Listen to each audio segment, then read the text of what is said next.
जय मां गुरुवर गुरुवर जय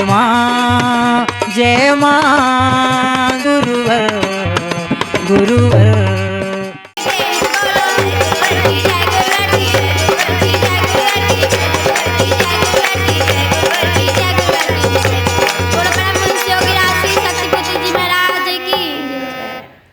बोलो माता आदि शक्ति जगत जननी जगदम्बे मात की जय। बोलो परमेश्वर राष्ट्रपति जी महाराज की जय। जय माता की जय माता की जय माता की जय माता की जोर से बोलो जय माता की आवाज ना आई जय माता की माँ का प्यारा जय माता की दाता पुकारा जय माता की जय माता की जय माता की जय माता की जय माता की जय माता की जय माता माँ शेरों वाली जय माता माँ जोतों वाली जय माता माँ लाटों वाली जय माता माँ मेरों वाली जय माता माँ चिंतपूर्णी जय माता माँ पहाड़ों वाली जय माता माँ मुंडा देवी जय माता की वैष्णो देवी जय माता माँ शाकंकाली जय माता की जगत वाली जय माता की जय माता की जय माता की झोली पड़ो जय माता की जय माता की जय माता की जय माता की जय माता की मैया सुन ले जय माता की दर्शन दे दे जय माता की जय माता की जय माता की आते बोलो जय माता की जाते बोलो जय माता की सबसे बोलो जय माता की सुबह भी बोलो जय माता की शाम को बोलो जय माता की जय माता की जय माता क्या नर्तन पाया जय माता की व्यर्थ गवाया जय माता की सफल बना लो जय माता की व्यर्थ गवाना जय माता की जय माता की जय माता की जय माता की जय माता अरे बोलो व्रता जय माता क्या तुम्हें न बाता जय माता सब कुछ मिल जाता जय माता की बोल न लगता जय माता की जय माता की जय माता की जय माता की जय माता की आगे वालों जय माता की पीछे वालों जय माता आवाज ना आई जरा हाथ उठा के ताली बजा के जय माता की जोर से बोलो जय माता की जय माता की मैया सुन ले जय माता की दर्शन दे दे जय माता का डाल बजा दो जय माता की जय माता की जय माता की माँ जोतों वाली माँ शेरों वाली जय माता की लगे प्यारी जय माता की बोली वाली जय माता की दर्शन कर लो जय माता की झोली पढ़ लो जय माता के फिर न मिलेगा जय माता अरे ऐसा अवसर जय माता की जय माता की जो भी बोला जय माता की डर गया टोला जय माता वो माँ का प्यारा जय माता की जय माता की गुरुवर का प्यारा जय माता की जय माता की जय माता की दसों दिशाएं जय माता की झूम के गाएं जय माता की जय माता की जोर से बोलो आवाज ना आई अरे पीछे वालों जय माता की हाथ उठा के ताली बजा के पंडाल बजा दो जय माता की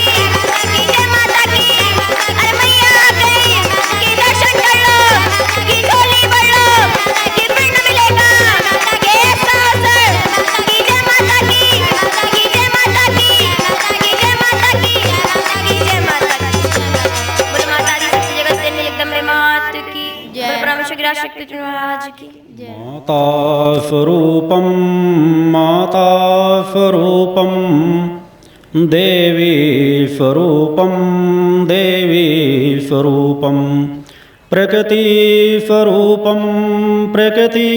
स्वरूपम प्रणम्यम प्रणम्यम प्रणम्यम प्रणम्यम। बोल माता आदि शक्ति जननी जगदम्बा माते की। आज विजयदशमी के पर्व पर मैं यहाँ उपस्थित अपने समस्त शिष्यों, माँ के भक्तों, श्रद्धालुओं एवं इस शिविर व्यवस्था में लगे हुए अपने समस्त शिष्य कार्यकर्ताओं को अपने हृदय में धारण करता हुआ माता आदि शक्ति जगत जननी जगदम्बा का पूर्ण आशीर्वाद प्राप्त करता हुआ अपना पूर्ण आशीर्वाद आप समस्त लोगों को समर्पित करता हूँ।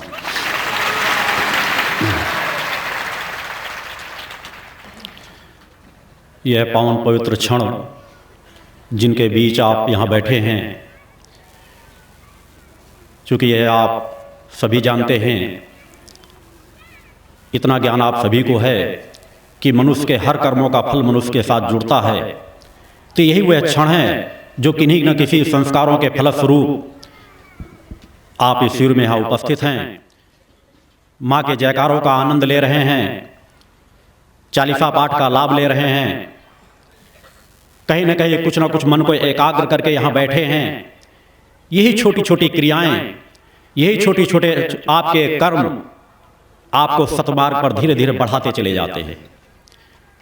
यहाँ आने से केवल इतना ही नहीं रहता कि जब मैं आपके समक्ष उपस्थित होऊंगा तभी आपको कुछ प्रदान करूंगा। यहाँ की ऊर्जा से हर पल आप स्वतः कुछ ना कुछ खींच रहे हैं। जो क्रम आप लोगों को यहाँ बताए गए हैं, यदि आप उनका पालन कर रहे हैं तो यहाँ की ऊर्जा कुछ ना कुछ आपके साथ स्वतः समाहित हो रही है। चाहते न चाहते प्रकृति सत्ता आपसे ऐसे कर्म करा रही है कि आपका समय सार्थक हो जाए। और मेरे जीवन का विजयदशमी पर्व पर पुनः एक बार आश्वासन आप लोगों को दिलाता हूं कि मेरे जीवन का एक संकल्प है कि मैं जीवन में एक बूंद जल भी किसी का ऋण नहीं रखता और न भविष्य में कभी रखूंगा। आपके एक एक पल की कीमत आप लोगों को प्रदान करता हूं। मेरे पास जो है, मां की जो कृपा है, केवल वही आपको लुटा सकता हूं। मेरे पास जो ऊर्जा शक्ति है, जो मां ने दे रखी है, चेतना शक्ति दे रखी है, नित्य की मेरी जो साधनाएं हैं, क्योंकि मैंने जीवन का एक एक पल समाज कल्याण को समर्पित किया है। उन साधना का जो मेरा संकल्प रहता है, उन शिविरों के माध्यम से, नित्य अपनी ध्यान साधना के माध्यम से जन कल्याण के लिए ही समर्पित की जाती है। आप कभी मेरे शिविर के लिए घर से चल रहे हों, घर में बैठकर यहाँ के लिए चिंतन कर रहे हों, क्योंकि मैं जानता हूं कि अगर मेरे विचारों को सुनकर, मेरे चिंतनों को सुनकर, मेरे शिष्यों द्वारा यदि मेरे विचार आप लोगों को कोई अवगत कराए जाते हैं, उनसे यदि एक मिनट का ध्यान भी आपका मेरे ओर खिंचता है तो मैं अपने आप को सोचता हूं आप मेरे ऊपर ऋण कर रहे हैं। और साधक कभी भी, कोई चैतन्य योगी कभी भी अपने आप को ऋणी बनाकर नहीं रखता, क्योंकि मैं जानता हूं या तो आप मेरे विचारों से प्रभावित होकर मेरे पास आ रहे होंगे, या मेरे चिंतनों को सुन करके आप मेरे गुणगान कर रहे होंगे, या कहीं ना कहीं मेरे मंत्रों का जाप कर रहे होंगे। यदि मैं उनका फल न दे सका तो इस ऋण को लेकर मैं कभी माँ की, जो मैंने कहा कि हर पल में केवल एक चीज पर ध्यान रखता हूं कि मेरे और माँ की वो जो कड़ी जुड़ी हुई है उस पर कभी जंग न लगने पाए। और जंग तभी नहीं लग सकती जब मैं कभी किसी का ऋण अपने ऊपर न रखूं। मेरे पास जो है वह आप लोगों को प्रदान करता हूं। वो चेतना तरंगे आपकी कार्य क्षमता जागृत करती हैं। सभी क्षेत्रों में आपकी जो समस्याएं हैं उनमें निदान के लिए हो सकता है आप अलग अलग भावनाओं से कुछ मांगना चाहें, मगर एक चीज में ही सब कुछ सार जुड़ा रहता है। मैं अपना पूर्णत्व का आशीर्वाद आप लोगों को जिस समय समर्पित करता हूं, उन चेतना तरंगों का प्रवाह आपकी ओर छोड़ता हूं। पूर्णत्व के आशीर्वाद में सब भाव आ जाते हैं, आपकी कोई कामना हो, कोई चिंतन हो, क्योंकि आपको मिलेगा वही जिसकी आप पात्रता रखते हैं।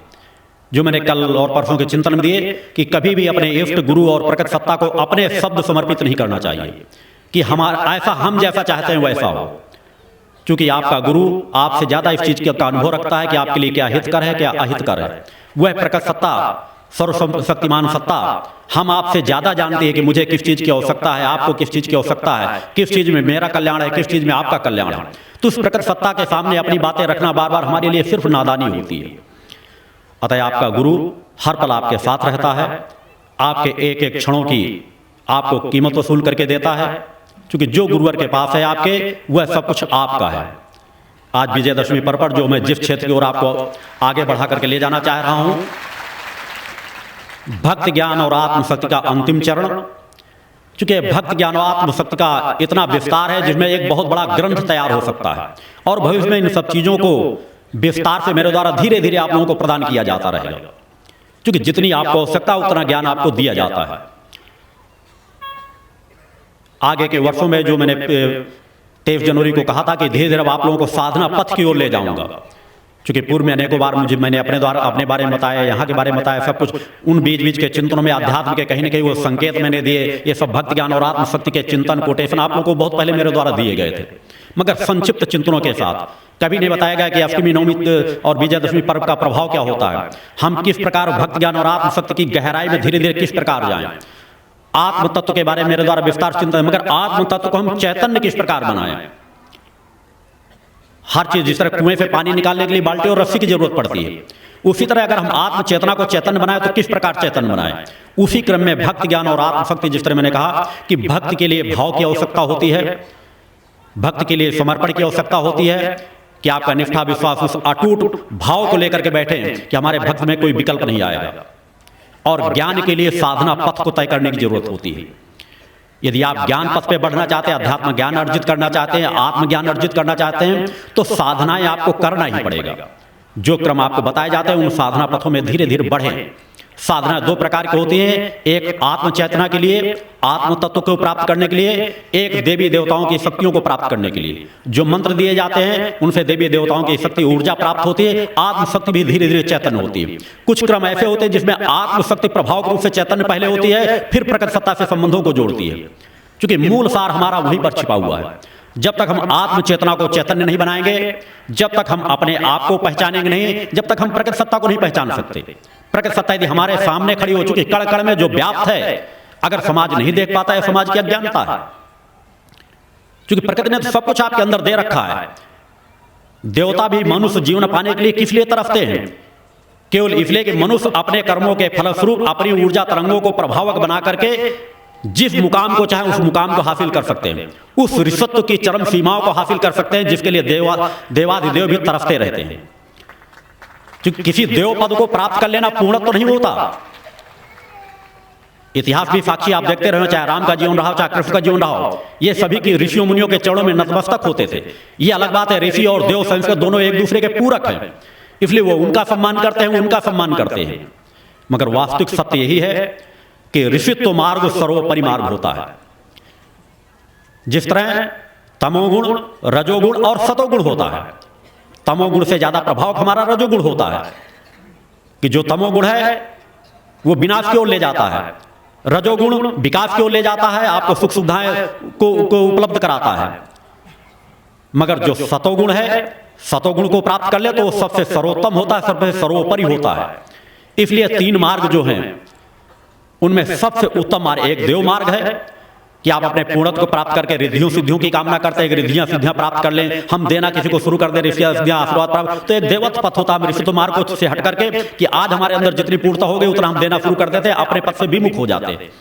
किसी देव पद की कामना कर ले, एक किसी देव संस्कृत से जुड़ने के अपने अंदर लालसा हो जाए, उन पदों को प्राप्त किया जा सकता है, उन स्थानों तक पहुंचा जा सकता है। मगर एक ऋषित्व मार्ग एक ऐसा है जिस मार्ग में पूर्णत्व का पथ है। एक ऋषि ही एक सामान्य जीवन से लेकर के अगर ऋषित्व मार्ग में बढ़ता हुआ अगर चाहे तो उस परम सत्ता के चरणों तक पहुंच सकता है, उस परम सत्ता से एकाकार कर सकता है, उस परम सत्ता को आत्मसात कर सकता है। एक ऋषित्व मार्ग ही जीवन का पूर्णत्व का मार्ग होता है। और आत्म तत्व को चेतन बनाने के लिए, कि जिसने कहा आज विजयदशमी पर्व है, भक्त ज्ञान और आत्मशक्ति की बात, कि आत्मशक्ति यदि किसी मानव के पास आत्मशक्ति नहीं तो सब कुछ बेकार है। आपके पास सब कुछ सामर्थ्य हो, सब कुछ करने की भौतिक जगत की सब कुछ सामर्थ्य आपके पास, किसी राजा के पास सब कुछ हो, सैनिक हो, सब कुछ हो, अस्त्र शस्त्रों से लैस हो, मगर यदि आत्मशक्ति उसके अंदर नहीं है, कायरता है, आत्मचेतना दबी हुई है, तो एक सामान्य शत्रु भी उसको पराजित कर सकता है। वो तलवार भी अगर हाथ में लिए होगा, तलवार उसके हाथ से छूट जाएगी। आत्मशक्ति नहीं होगी तो आप किसी क्षेत्र में कार्य नहीं कर सकते। आप परीक्षा में बैठने जाएंगे, आत्मशक्ति आपकी कमजोर है, तो आप कहने को बच्चे कहते हैं हम परीक्षा में पढ़ जाते हैं, सब कुछ याद करके जाते हैं, परीक्षा का पेपर आया नहीं कि भयग्रस्त आप हो जाते हैं, सब कुछ भूल जाता है। इसलिए भूल जाता है कि आत्मशक्ति को पूर्णत्व के साथ आपने प्राप्त नहीं किया, आत्मशक्ति की चेतना तरंगों को आपने प्रभाव बनाने का प्रयास नहीं किया। और ये जन दर जन धीरे धीरे होता है। अनेकों क्षेत्र हैं, जब तक आपके अंदर आत्मशक्ति नहीं है, आप समाज के बीच खड़े नहीं हो सकते, चेतनता से अपनी बात नहीं कह सकते। बहुत कुछ आपके पास ज्ञान भरा हो, बहुत कुछ आपके पास सामर्थ्य भरी हो, मगर आत्मशक्ति या नहीं है तो दृढ़ता के साथ अपनी बात आप कह नहीं सकेंगे। क्योंकि जब जो कुछ भी आप करते हैं आत्मशक्ति के बल पर करते हैं, तो उस आत्मशक्ति को हम प्रभावक किस प्रकार से बनाएं? प्रभावक भक्ति के द्वारा होती है, आप जो अन्य मार्ग, मगर उन मार्गों से वो चेतना तरंगों में केवल थिरकन मात्रा आ सकती है। आत्मशक्ति को पूर्ण प्रभाव बनाने के लिए ही ये 3 दिन से मैं जो क्रम बतला रहा हूं, कि आपके पास पहले भाव पक्ष होना चाहिए, भक्ति का भाव होना चाहिए। साधना पथ के जो मैंने अनेकों मार्ग बताए हैं, अनेकों मंत्रों बताए, मगर जो कल मैंने चिंतन दिया, ओम और मां, वह नींव और वह धरातल मैंने आपको बताया है। यह 2 शब्द आत्म चेतना को चैतन्य बनाने की एक नींव भी है, और इन्हीं के माध्यम से आप महल भी खड़ा कर सकते हैं। कि आत्म चेतना की चेतनता का प्रारंभ भी इन्हीं से कर सकते हैं, और चरम सीमाओं तक पहुंचने के बाद भी यही 2 शब्द आपके लिए सहायक बनते हैं। इसके अलावा और कोई मार्ग आत्म चेतना को चेतन बनाने के लिए रास्ते मैंने कहा अन्य अनेक है, मगर उनसे जो कई हजार आप चाहते हैं, कम समय में हमें कौन सा रास्ता सरल मिले, इसलिए मैं वो रास्ता, आप कोई मंत्र जाप करते हैं, देवी देवताओं की आराधना करते हैं, धीरे धीरे आपकी आत्मशक्ति बढ़ती चली जाती है। मगर ओम और माँ जो मंथन की क्रिया है अंदर जाने की और बाहर निकलने की, यह ओम और माँ, यह दो शब्द वह बीज मंत्र है जिनका उच्चारण एक आम व्यक्ति भी कर सकता है, अनपढ़ व्यक्ति भी कर सकता है, पढ़ा लिखा व्यक्ति भी कर सकता है, साधना पद में जो न्यू रख रहा है वह भी कर सकता है, और एक चैतन्य योगी को, मुझे भी इन दो शब्दों की आवश्यकता पड़ती है। अपनी चेतना को कभी चैतन्य अवस्था में ले जाने के लिए इन दो शब्दों को जब मैं बांध चुकी, एक चैतन्य अवस्था में अगर मैं कह दूं कि बाह्य क्रम से चुकी, कहीं एक बिंदु पर जाकर के शब्द का अस्तित्व समाप्त हो जाता है, मगर जब स्थूल में आऊंगा, स्थूल से कभी उस क्षेत्र में जाना होगा, तो अगर इन शब्दों को चूंकि पूर्णता के बाद अनेकों मार्ग मिल जाते हैं, किसी एक मार्ग को, जिस मैं कह रहा हूं कि माँ का एक मंत्र उच्चारण करना ही मेरे लिए पर्याप्त होता है, एक पल ही अपने आप को एकाग्र करना पर्याप्त होता है, मगर यह मंत्र मेरे लिए भी आज उसी तरह सहायक होते हैं कि इन मंत्रों के माध्यम से मुझे ज्यादा वक्त नहीं लगता। अगर एक मंत्र का भी मानसिक भी उच्चारण कर लूं तो मेरी चेतना तक मैं जागृत करने का प्रयास भी ना करूं तो सुषुम्ना नाड़ी की प्राणवायु तत्काल ऊपर की ओर बढ़ने लगेगी। ये स्वाभाविक गुण है, इसलिए एक ऋषियों मुनियों को भी इन मंत्रों को का सहारा ले सकते हैं, एक साधक भी ले सकता है। यह आपके धरातल को मजबूत करता है। मंत्र अनेकों हैं, मगर इन ओम और माँ के आत्मशक्ति के लिए जो मैंने कहा है कि आत्मशक्ति चैतन्य करने के लिए आपको इन दो मंत्रों को जो सहायक रूप में लेना पड़ेगा, भक्ति ज्ञान और आत्मशक्ति में इनका उच्चारण करना पड़ेगा, और उच्चारण करने के साथ अगला जो क्रम अपनाना है, क्योंकि इस क्रम का ज्ञान तो मैंने कल आपको दिया था कि साधना मैंने आपको बताई थी कि आत्म चेतना को चेतन बनाने के लिए पहली चीज आपके अंदर भक्ति भाव होना चाहिए। आप अपनी आत्मा पर विश्वास करें, किसी दूसरे पर विश्वास करें या ना करें, सबसे पहले आत्म तत्व पर विश्वास करें, उसके बाद गुरु तत्व पर विश्वास करें, और उसके बाद प्रकट सत्ता पर विश्वास करें। क्योंकि इन्हीं तीनों सीढ़ियों को जब आप चढ़ करके जाएं तभी परम सत्ता को, वास्तविकता के स्वरूप को आप समझ सकेंगे, परम सत्ता के सत्य को आप समझ सकेंगे, जान सकेंगे।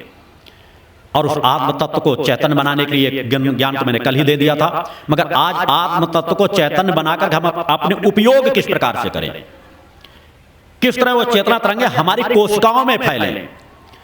इन मंत्रों के तो एक साधना पथ हो गया, जिस तरह भक्ति भाव के लिए भाव की आवश्यकता होती है, ज्ञान के लिए साधना की आवश्यकता होती है, उसी प्रकार आत्म चेतना के लिए ध्यान की आवश्यकता होती है। भाव, साधना और ध्यान, ये तीन ऐसे तथ्य हैं कि तीन तत्वों पर भी आपने अमल कर लिया तो आप स्वतः महसूस करेंगे जो आपको सालों से साधना, आराधना से, भक्ति से, पुस्तकों को पढ़ने से नहीं प्राप्त हो रहा, आप इन तीनों चीजों में 10-10, 15-15 मिनट का समय अगर देने लगेंगे, जिस तरह मैं कहा ज्यादा समय नहीं दे सकते, आप अधिक समय दे सकेंगे तो आपको अधिक लाभ उसका प्राप्त होगा, मगर यदि कम से कम समय दे सकते हैं तो भाव पक्ष तो आपको सदैव जागृत रखना है। साधना के लिए अगर इनमें आप अन्य मंत्रों में जितना समय दो आपकी बात है, मगर यदि 5 मिनट भी ओम और माँ का जाप करते हैं, कम से कम समय, मैंने बताया कि हर व्यक्ति को कम से कम 5 मिनट का समय देना चाहिए, और उसके पास बाद ध्यान की अवस्था का क्रम आता है। हो सके तो दिन में कम से कम 5 मिनट का समय अवश्य निकालें। वैसे तो अगर 15 मिनट का कम से कम दिन में सामान्य अवस्था में लगाया जाए तो आपको एहसास होने लगेगा कि कहीं ना कहीं आत्म चेतना तरंगें हमारी प्रभावक हो रही हैं। आपकी न्यूनता वही होती है कि आप जो मूल रहस्य उन तरफ आप बढ़ना ही नहीं चाहते। रोना गिड़गिड़ाना है तो आप सब कुछ जानते हैं, चिल्लाना जानते हैं, जयकारे लगाने जानते हैं, सब ताली बजाना जानते हैं, सब कुछ जानते हैं, मगर आप अपने संतुलन को किस प्रकार से काम करें, आपको कुछ मिला कि नहीं मिला इसका एहसास कैसे करें। 1 घंटे तो आप मंत्र जाप जल्दी जल्दी करते हैं कि पूरी माला फेर लेते हैं और तुरंत आपको आरती किए और उठ करके आसन से चले गए। आपको ध्यान लगाने का अभ्यास करना चाहिए। जब तक ध्यान की प्रक्रिया में आप नहीं बैठेंगे, अनुभूतियों की ओर आप बढ़ नहीं सकेंगे।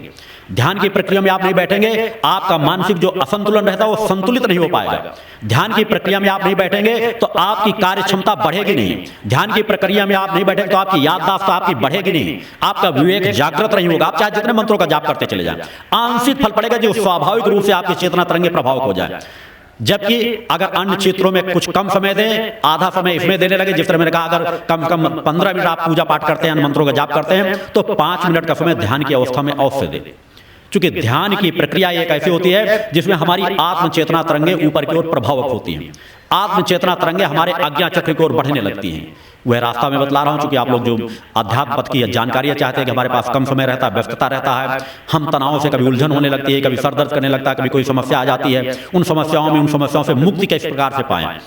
यहाँ तो हमारी बैटरी चार्ज हो जाती है, घरों में जाते हमारी बैटरी डिस्चार्ज क्यों हो जाती है। यहाँ आते हमें भक्ति भाव जागृत होता है, यहाँ आते हैं तो हमारा समय का सदुपयोग हो जाता है। उनके लिए मैंने अनेकों रास्ते बताए और आज सायंकाल भी उन रास्तों के बारे में कुछ और जानकारी दूंगा।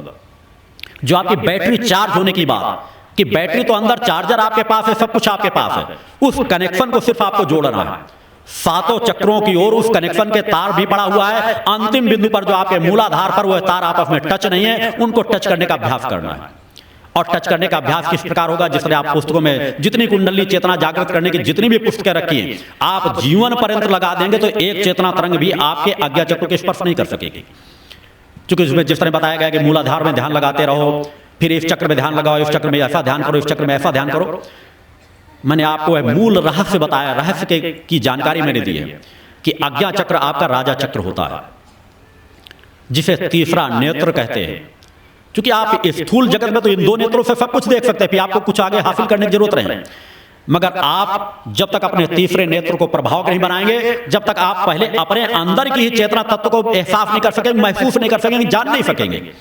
इन दो नेत्रों पर तक ही अगर आप सीमित रहे, तीसरे नेत्र को आपने प्रभावक नहीं बनाया, आज्ञा चक्र को, राजा चक्र को अगर आपने सामर्थ्य नहीं प्रदान की, क्योंकि सामर्थ्य आपकी फैली हुई है, भटकी हुई है, उस सामर्थ्य को संचित करके राजा चक्र की शरण में, चूंकि आपके अंदर विवेक, बुद्धि विवेक जितना जो कुछ है, उसके माध्यम से पहले आप राजा चक्र, चूंकि आपके अंदर जो बाह्य सोचने, आपका जो मन है, मैंने कहा कि जिस प्रकार से एक नाली हो, उस गंदी नाली में अगर हम साफ पानी भी डालना शुरू करेंगे तो बाहर जाके पहले गंदा पानी ही निकलेगा, और साफ नाली में अगर पानी साफ डालना शुरू कर देंगे तो साफ पानी ही निकलना शुरू होगा।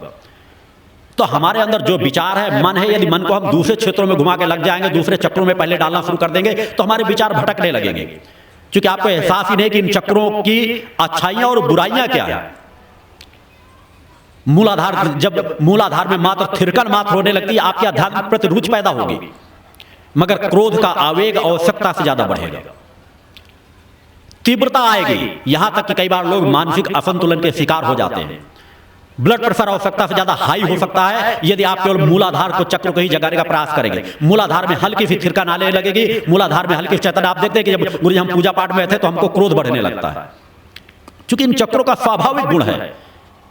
शांत कुंडली चेतना में जब थिरकन होगी, मूलाधार में थिरकन पैदा होगी, तो हमारे ऊपर जो आवरण पड़े हुए हैं, उन आवरण में पहले जिस तरह अगर एक घड़े में गंदा कचरा भरा हुआ हो, हम उसमें पानी डालें तो पहले उफन करके वो गंदा कचरा ही ऊपर आएगा। तो हमारी सुषुम्ना नाड़ी जो है, सुषुम्ना नाड़ी का गुण है, चूंकि सुषुम्ना नाड़ी के ऊपर जो आवरण पड़े हैं, अंदर थिरकन मात्र होगी तो आपके पास क्रोध आवश्यकता से ज्यादा बढ़ना शुरू हो जाएगा। धर्म प्रति आस्था तो कायम होगी। मूलाधार में हल्की थिरकन की मैं बात कर रहा हूं, पूर्ण कुंडली चेतना का तो एक तत्व अलग है, क्योंकि उसकी अभी ना आपको ज्ञान की आवश्यकता है। और जो जो आप आगे क्रम बढ़ते जाएंगे, क्योंकि विस्तार उन चीजों पर जाऊंगे तो एक एक चक्र पर पूरा एक एक ग्रंथ तैयार हो सकता है प्रमुख, जो आपके साथ तुरंत लागू हो जाता है। आप कहते हैं हमारे अंदर क्रोध बढ़ने लगता है, आवेश आने लगता है, उलझन ज्यादा आती है, जो कुछ लगता है कि जो कल तक घर के जो साथी थे उन्हीं के प्रति हमारा आवेश बढ़ने, छोटी छोटी बातों में हम क्रोध करने लगते हैं। स्वाधिष्ठान चक्र की ओर बढ़ेंगे, काम वासना इतनी तीव्र वेग से हावी होती है कि व्यक्ति कई बार मानसिक असंतुलन का शिकार हो जाता है।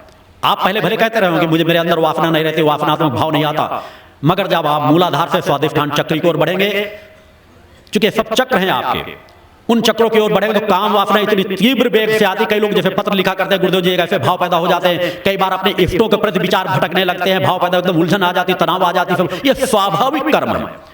इन ग्रंथियों का स्वाभाविक क्रम है कि आपके अंदर काम और क्रोध बड़ी तीव्र गति से बढ़ेगा। आपने सोचा भी नहीं होगा कि मेरे अंदर भी इस तरह के विचार आ सकते हैं, जिस तरह के विचार अचानक पनपने शुरू हो गए। बड़ा सत्य पथ की ओर रहेंगे, विचार दूसरे ओर भटक रहे हैं, आपके अंगों में बाह्य क्रम में प्रभाव फैलने लगेगा। मगर वहीं जब और आप आगे बढ़ते हैं, मणिपुर चक्र पर पहुंचेंगे, नाभि चक्र पर पहुंचेंगे, तो आपके अच्छे अच्छे मिष्ठान पकवान, अच्छी अच्छी चीजें, आपको टेस्टी चीजें खाने के आप आदि होने का भाव आपको होने लगेगा कि अच्छी से अच्छी चीज हम खाएं, अच्छी से अच्छी चीजों को। क्योंकि एक पक्ष ये एक सामान्य पक्ष जो आपके गृहस्थ लोगों के साथ लागू होता है। इसके अलावा इसके अंदर के विस्तार क्या है, इनको किस तरह कंट्रोल किया जाता है, उनकी संक्षिप्त जानकारी आज दूंगा कि विचार स्वाभाविक आप लोगों के साथ जुड़ते हैं। अनाहत चक्र की ओर जब हम बढ़ते हैं तो हमें मोह माया जरूर से ज्यादा घेरने लगेगी, आवश्यकता से ज्यादा लोगों से लगाव, चूंकि अनाहत चक्र का हृदय पक्ष है। हमारे रिश्ते नातों प्रति और ज्यादा लगाव बढ़ेगा, और ज्यादा मोह माया आएगी। रास्ता हम बढ़ रहे हैं सतपथ की ओर, मगर जा किधर रहे हैं, क्योंकि ऊर्जा की दिशा कहां जा रही है। उन चक्रों की यदि हमने केवल थिरकन, चुकी पूर्ण कुंडली चेतना जागृत करना इतना आसान नहीं है, मगर यदि थिरकन मात्र दे देते हैं उन चक्रों में, तो उन चक्रों का बाहर जो पहले उपयोग होगा, जहां हम उपयोग जीवन पर्यंत लेते चले आए हैं, जन्म दर जन्म लेते चले आए, जहां पे हमारे तार जुड़े हुए हैं, हमारी ऊर्जा पहले वहीं भगना शुरू कर देगी। क्योंकि जिस तरह अगर बिजली का करंट दौड़ाया जाए तो जहां तार पहले हमने फैला रखे हैं, तो पहले वहीं विद्युत वहीं पर जाएगा, उन्हीं जगहों में फैलना शुरू हो जाएगी। और हम किसी एक बिंदु पर ले जाने चाहते हैं तो उन सभी तारों को धीरे धीरे काटते हुए हमको उस जगह पे ले जाना पड़ेगा जिस जगह पे जाकर के हमारा मन मस्तिष्क एकाग्र हो सके। विशुद्ध चक्र पर जब आप जाएंगे, कंठ चक्र पर जब आप जाएंगे, तो आपको लगेगा कि मेरे पास वाक शक्ति पैदा हो रही है। क्रोध, आवेश, वासना, ये सब चीजों पर चूंकि एक साथ नहीं होते, एक साथ सभी के तार जुड़ते चले जाते हैं। आप छोटी छोटी बातों में किसी को कुछ शब्द कह बक देंगे, किसी के लिए कुछ शब्द कह देंगे, किसी को श्राप देने लग जाए, किसी को तुम्हारा ऐसा हो जाए, तुम्हारा ऐसा हित हो जाए, नाना प्रकार दुश्मन का ऐसा नष्ट हो जाए, दुश्मन का अस्तित्व समाप्त हो जाए, या दूसरों के बारे में नाना प्रकार के भाव पक्ष निश्चित रूप से आप जाकर आप रोक नहीं पाएंगे। ये जितने चक्र नीचे के हैं, चारों चक्र सदैव, यदि गुरु का मार्गदर्शन नहीं है, गुरु की कृपा आपके पास नहीं है, गुरु की चेतना तरंगे आपकी सहायता नहीं कर रही, तो निश्चित है अच्छे से अच्छे योगी भी भटक करके रसातल में चले जाते हैं। आचार्य रजनीश का जीवन क्यों भटका? केवल इन्हीं क्रम में बाद में धीरे धीरे वो ध्यान की अवस्था की और बातें, उनके चिंतन, उनका पूरा साहित्य पढ़ करके आप देखें, पूरा जीवन एकदम अशांत था। कोई वास्तविक सत्यता का ज्ञान नहीं दे सके कि वास्तव में शुरुआत कैसे की जाए और अंत कैसे पहुंचा जाए। खुद का जीवन वासनाओं में भटक गया, संभोग से समाज की बात कहने लगे, क्योंकि वो आपको सत्य लगेगा, वही लोग आपको सत्य लगने लगेगा जीवन का यही सत्य है। और उनके साथ क्योंकि जब उन चक्रों का अगर चेतनाएं ज्यादा प्रभावक होंगी तो इतनी दृढ़ता से आप अपनी बात कह देंगे कि दूसरा उसके सामने लगेगा कि आप जो कह रहे हैं सत्य कह रहे हैं, मगर सत्य वो नहीं होता। इसलिए मैंने कहा समाज का मार्गदर्शन तब तक नहीं करना चाहिए जब तक अपने पूर्णत्व आत्म तत्व को हम प्राप्त न कर लें। आपको आलस्य आएगा, नींद आएगी, इन सब चक्रों के स्वाभाविक गुण, आपकी ऊर्जा तो जागृत होगी, भाव पक्ष तो आपको उधर बार बार खींचेगा, मगर वही की ऊर्जा उधर से आएगी, बेकार में चलती चली जाएगी। जिस तरह आप धन तो कमा रहे हैं मगर शराबी और जुआड़ी बन गए तो शराब और जुए पूरा नष्ट होता चला जाएगा, आपके धन चाहे जितना आप कमाते चले जाए। उसी तरह आप ऊर्जा तो पैदा कर रहे हैं, साधना तो आप कर रहे हैं, मगर साधना की ऊर्जा जा किन क्षेत्रों में रही है जिन क्षेत्रों में नहीं जाना चाहिए। और आप कह रहे हैं हमारे हमको कहीं ध्यान नहीं लग रहा, हमको कहीं लाभ नहीं मिला, हमारा हमको नींद आ जाती है जब हम पूजन बैठते हैं। ये स्वाभाविक अवस्था है। जब तक इन चक्रों के ऊपर प्राणवायु आपकी सक्रिय नहीं होगी तब तक आप सत्य को नहीं पहचान पाएंगे। सत्य का आप ज्ञान प्राप्त, आज्ञा चक्र के पहले आप सत्य का ज्ञान प्राप्त कर ही नहीं सकते। मैं चूंकि आज्ञा चक्र के ऊपर जाने की एक लंबी यात्रा है, मगर मैं कह रहा हूं आज्ञा चक्र जब तक आप नहीं पहुंचते वास्तव में आप ये नहीं महसूस कर पाते कि जो सत्य है कहा जा रहा है, कुंडलिनी चेतना कोई चीज होती है, ध्यान की प्रक्रिया कोई चीज होती है, सूक्ष्म शरीर कोई चीज होती है। क्योंकि इनके पहले भी सूक्ष्म की कई बार अनुभूतियां प्राप्त हो जाती है, मगर सब दुरुपयोग में ही आपकी ऊर्जा जाएगी। आपको जो नींद आने लगती है, आलस्य आने लगती है, जिस तरह आप आंख बंद करते हैं आपको नींद आने लगती है, आप सोने लग जाते हैं। नींद के लिए आप प्रयास करें ना करें, अगर शरीर में थकावट आए तो नींद बरबस आपको खींच लेगी। कई बार इतना नींद आपके ऊपर हावी हो जाती है कि आप बैठते हैं, पढ़ते रहे, बरबस आपको झटके आएंगे। ये नींद का स्वाभाविक गुण है। नींद आप नहीं लेना चाहते, नींद आपको खींच लेती है। इसी तरह इन चक्रों की अपनी क्षमताएं हैं। जिस समय आज्ञा चक्र पर आपकी प्राणवायु प्रवेश करने लग जाएगी, एक किरण जो मैंने बतलाया था कि एक सुराख कर दिया जाए तो उसका लाभ क्या मिलने लगेगा। जिस दिन किसी भी दिन जिस दिन अचानक आपके साथ ऐसा होगा कि एक किरण उस आज्ञा चक्र पर पहुंचेगी, आप कहीं उठोगे कि सब कुछ सत्य है, जो गुरुजी कह रहे हैं सत्य था, प्रकट सत्य है। क्योंकि जो अगर ये सत्य है तो आगे का सब कुछ सत्य जरूर होगा। क्योंकि उस दिन ही आपको ज्ञान होता है कि मेरी चेतना किस तरह आगे की ओर खींच रही है। जिस तरह नींद आपको नींद में खींच लेती है, आप जानते हो कि हाँ नींद होती है, आपसे कोई कहेगा नहीं नींद होती ही नहीं है, आप मानोगे, आप कह दोगे। अगर ऐसा कोई कह रहा है तो कह देगा कि आप ये कहोगे वो पागल है। अगर ऐसा कोई कह रहा है, यदि मेरे सामने कोई आकर के कहे कि नहीं ध्यान लगता ही नहीं, तो मैं उसे क्या कहूंगा, पागल है, या तो उसको उस चीज का ज्ञान नहीं है।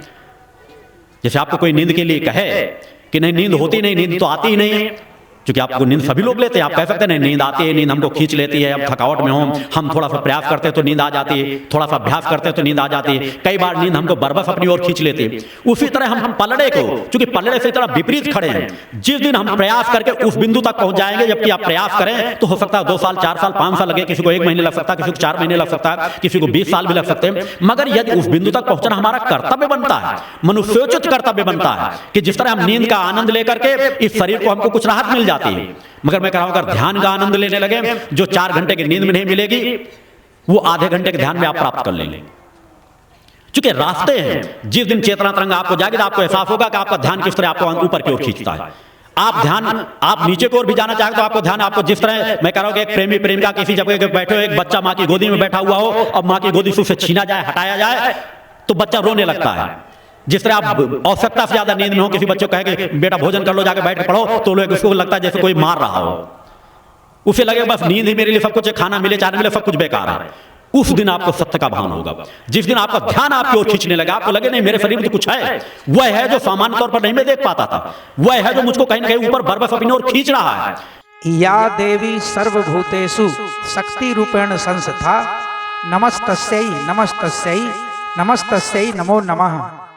युग वंदनीय धर्म सम्राट युग चेतना पुरुष सदगुरुदेव परमहंस योगी राज श्री शक्ति पुत्र जी महाराज के पावन श्री चरणों में नमन वंदन प्रणाम।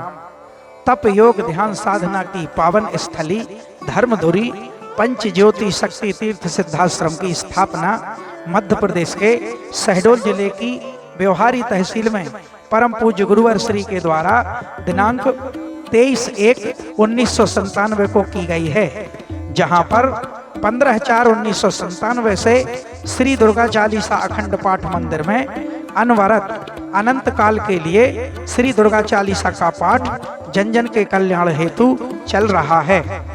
परम पूज्य गुरुवर श्री के द्वारा नित्य प्रति प्रातः एवं सायंकालीन वेला में माता भगवती आदि शक्ति जगत जननी दुर्गा जी सहित देवी देवताओं एवं सहायक शक्तियों की आरती संपन्न की जाती है।